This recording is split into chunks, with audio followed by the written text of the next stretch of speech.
Now let's move on to the explanation of paragraph number 4, in which there are following complex words.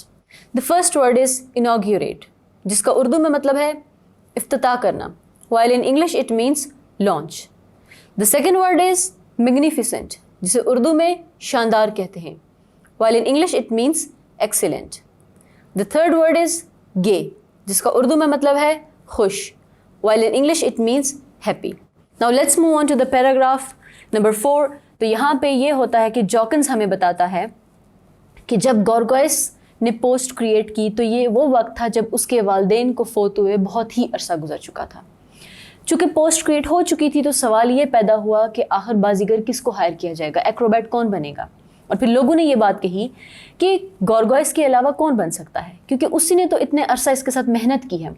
और फिर उसको इस post पे higher कर दिया जाता है, किसकी पोजीशन पे, एक्रोबैट की पोजीशन पे। और इसके बाद जॉकिंस हमें अपनी जवानी के बारे में बताता है कि ये वो वक्त था जब मैं बहुत जवान हुआ करता था, पैदल बहुत सारा सफ़र तय कर लेता था और मैं यूरोप घूमने गया। वहाँ उस वक्त चीज़ें बहुत सस्ती मिलती थी, इसलिए खाना भी बहुत सस्ता मिलता था। मैं वहाँ घूमने गया और उधर के लोग बहुत ही फ्रेंडली हैं। उन्होंने मुझे अपना एक फ़ंक्शन अटेंड करने की इजाज़त दी और बेसिकली ये फ़ंक्शन वही फ़ंक्शन था जिसमें गोरगोइस ने परफॉर्म करना था।